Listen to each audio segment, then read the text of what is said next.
ये है हमारी extended learning activities and project जो जो चैप्टर होते हैं एनसीईआरटी के, उसमें लास्ट में ये दिए होते हैं। ठीक है, तो इससे क्या होता है, बहुत बार एग्ज़ाम में ये क्वेश्चन आते हैं। जो प्राइवेट जॉब्स होती हैं उनमें तो बहुत ही ज़्यादा आजकल टीचर्स का रिटन टेस्ट होता है।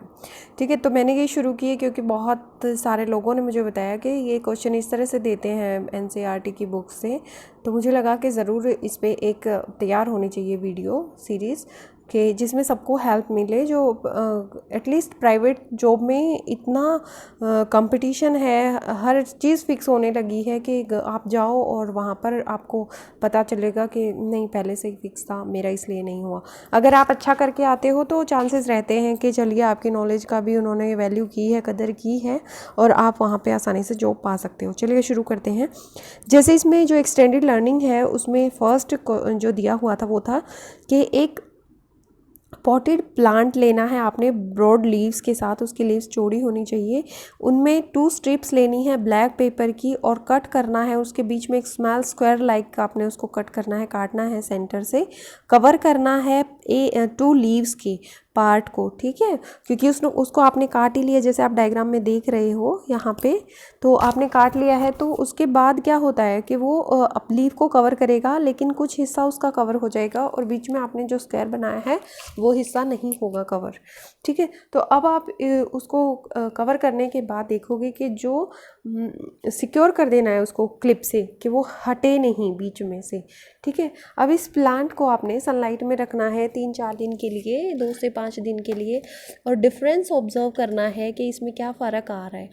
ठीक है, उसके बाद क्या होता है कि आपको ये देखना पड़ेगा कि जो 4 या 5 या 2 दिन जितने भी हो गए हैं तो कवर जो क्लिप का नीचे का पोर्शन है जो आपने उसे ढका था उसको और अनकवर्ड पोर्शन को देखना है कि उसमें क्या डिफरेंस आया। हो सकता है कि उनके कलर एक का लाइट हो जाए, एक का डार्क हो जाए। उसके बाद आपने चेक करना है, इस आयोडीन टेस्ट करना है। आपको आयोडीन टेस्ट का पता ही है, हम स्टार्च की प्रेजेंस को चेक करते हैं जिसमें कलर ब्लू हो जाता है, कुछ ऐसा चेंज हो जाता है। अगर उसको करने के बाद आपको क्या मिलेगा, अब फिर रिमूव करना है स्ट्रिप को और फिर उसको जो कवर्ड पार्ट था उसको एक्सपोज करके रखना है सनलाइट में। ठीक है, इन शॉर्ट आपको एक बार कवर करके लीफ को रखना है धूप में और फिर दोनों हिस्सों के स्टार्च को आपने चेक करना है। फिर दोबारा से उस लीफ को अनकवर्ड करना है, हटा देना है उसको और उसे फिर से 3-4 दिन के बाद उसकी स्टार्च का अगेन टेस्ट करना है, आयोडीन टेस्ट कहते हैं जिसे। तो इससे क्या पता चलेगा कि हम वहाँ पे फोटोसिंथेसिस हो रही थी कि नहीं। इतना बड़ा क्वेश्चन खैर देते नहीं हैं, लेकिन आपको पता है कि अगर स्टार्च नहीं होगी इस हिस्से में, वो शो करेगा कि वहाँ पे फोटोसिंथेसिस नहीं हुआ है, तो यही कंक्लूज़न निकलेगा। और दूसरा जो है कि जब आप उसे अनकवर कर देंगे तो वहाँ पे फिर से क्लोरोफिल सिंथेसिस शुरू हो जाएगी, क्लोरोफिल बनना शुरू हो जाएगा। जहाँ क्लोरोफिल है ऑब्वियसली वहाँ फोटोसिंथेसिस होगा और वहाँ पे स्टार्च जो है वो आयोडीन टेस्ट जो है वो आपका पॉजिटिव निकलेगा। फिर आपने एक ग्रीन हाउस में विज़िट करना है, अपने आपके जो नियरर प्लेस पे है कोई भी पास में जो ग्रीन हाउस है, ऑब्जर्व करना है कि वो प्लांट को किस तरह से रेज करते हैं। Find out how they regulate the light, आप उसकी लाइट को किस तरह से रेगुलेट करते हैं, वाटर कार्बन डाइऑक्साइड को कैसे रेगुलेट करते हैं, green house gas, green house जो होता है वो किस तरह से काम करता है। ठीक है, तो ये ज़रूर पता होना चाहिए क्योंकि ये बहुत बार आता है। ग्रीन हाउस एक ट्रांसपेरेंट स्ट्रक्चर होता है जो ग्लास का बना होता है और उसका मेन एम क्या होता है कि वो जो इनर टेम्परेचर होता है उस स्ट्रक्चर का, उसमें उस टेम्परेचर को मेंटेन करता है। ठीक है, इसलिए जो कोल्ड एरिया में है इस तरह से ग्रीन हाउस से आपने कंफ्यूज नहीं करना है खुद को। ये इस तरह से है, सपोज ये ग्लास का बना हुआ है, ठीक है, तो यहाँ पे गेट भी होगा, सब कुछ होगा, लेकिन ये पूरा जो स्ट्रक्चर है ये ग्लास का बना होता है, ट्रांसपेरेंट है। यहाँ से सनरेज जा सकती हैं अंदर और सनरेज अंदर जाएंगी तो ऑब्वियसली वो क्या होगा, उसका टेम्परेचर बढ़ेगा, लेकिन वो लीव नहीं करेंगे, उसको बाहर नहीं जाएंगे वापस। ठीक है, क्योंकि अंदर का टेम्परेचर ही उनको मेंटेन करना है, पहली बात। ठीक है, रेगुलेट करता है कंडीशन को। अब लाइट क्या है, green house is constructed in such A way that it trap maximum light. ये मैक्सिमम लाइट को ट्रैप करता है, जिधर जिधर से इस पर रोशनी पड़ेगी, सूरज की किरणें गिरेंगी, वो सारी अंदर चले जाएंगी और अंदर का टेम्परेचर बढ़ा देंगी। जो वॉल्स हैं ये reflect large amount of trapped light, ज़्यादातर मतलब ट्रैप्ड लाइट का अमाउंट जो है वो रिफ्लेक्ट भी कर देती हैं। लेकिन जो सेकंड पॉइंट इन्होंने पूछा है कि वाटर को किस तरह से मेंटेन करते हैं। For regulating water requirement capillary mats are used. ठीक है, कैपिलरी जैसे ड्रॉप वाइज ऐसे ड्रिप इरिगेशन होता है ना, इस तरह से कैपिलरी मतलब पतली पतली नलियाँ सी जो होती हैं वो यूज़ होती हैं, कैपिलरी वाला मैट यूज़ होता है। ये मैट इंश्योर करती हैं कि हर एक प्लांट को जिनकी जो उनकी ज़रूरत होती है उसके हिसाब से पानी मिल जाए। फिर और क्या होता है कि वाटर रीयूज़ करते हैं यहाँ पे।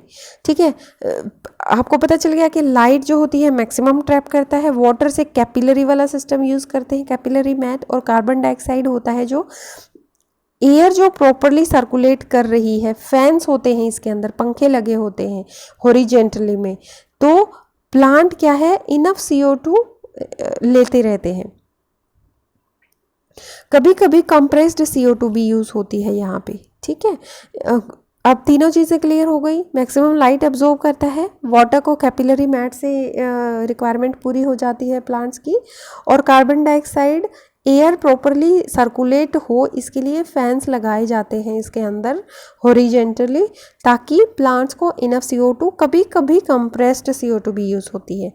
ठीक है, फिर आपसे अगर ये पूछ लें, इसमें दिया नहीं हुआ है लेकिन ये पूछ लें कि कौन सी क्रॉप ज़्यादातर लगाई जाती हैं, तो ये जो सीजनल क्रॉप हैं, जैसे हमें टोमेटोज़ चाहिए, ठीक है, ज़्यादा ग्रीन हाउस क्रॉप में टोमेटो लगते हैं। ठीक है, कुकुम्बर है, स्पाइनक है, लेट्यूस है, ये भी कुछ ऐसी क्रॉप्स हैं जो लगाई जाती है ग्रीन हाउस में। अब फ्रूट्स वेजिटेबल्स में क्या फ़र्क है कि फ्रूट्स के जो पौधे होते हैं बहुत बड़े होते हैं। ठीक है, ऐसा तो नहीं है कि हम सेब लगाना शुरू कर देंगे, ठीक है, क्योंकि वो तो ठंडे में होते हैं। अब हम ऐसी चीज़ें लगाते हैं जो थोड़े टाइम की हों और जल्दी से वो ग्रो कर जाएं और वो हमें ऑफ सीजन में भी मिल जाए। तो ये काम होता है ग्रीन हाउस का, ग्रीन हाउस जो स्ट्रक्चर होता है उसका। ठीक है, क्लियर हो गया कि ट्रांसपेरेंट स्ट्रक्चर है, ग्लास का बना होता है, इसका इनर टेम्परेचर को मेंटेन करने का मेन एम होता है, और कोल्ड एरिया में ये रेगुलेट कंडीशन करता है, कंडीशंस को रेगुलेट करता है। लाइट किस तरह से होती है, मैक्सिमम रिसीव करता है, रिफ्लेक्ट भी कर देता है, कोई बात नहीं, लेकिन उससे टेम्परेचर जो होता है बढ़ जाता है। वाटर को कैपिलरी मैट से मेंटेन किया जाता है। कार्बन डाइऑक्साइड के लिए फैंस लगाए जाते हैं ताकि सर्कुलेशन अच्छे से हो सके एयर का। कई बार कंप्रेस्ड एयर को भी यूज़ किया जाता है। उसके बाद टमाटो, कुकुम्बर, स्पाइनच, ज़्यादातर वेजिटेबल्स ही इसमें ग्रो करते हैं। उसके बाद आता है question, try growing A sweet potato just in water. एक स्वीट पोटैटो ग्रो करने की कोशिश करो पानी में और डिस्क्राइब करो अपने ऑब्जर्वेशंस को। तो इसका आंसर क्या होगा, जब हम पानी में स्वीट पोटैटो को ग्रो करेंगे तो हमें कुछ मटेरियल की ज़रूरत होगी। स्वीट पोटैटो होना चाहिए, पानी होना चाहिए, एक जार होना चाहिए उसमें हम रख सकें। ठीक है, हम कुछ क्वांटिटी वाटर की उसमें डालेंगे और उसमें स्वीट पोटैटो प्लांट को रखेंगे उस जार में। हमें ये नोट रखना है कि जो जार है अंधेरे में रखा हुआ होना चाहिए। ठीक है, अब क्या होता है, हम कुछ दिन के बाद देखेंगे कि जो रूट्स हैं वो बाहर निकलना शुरू हो गई हैं।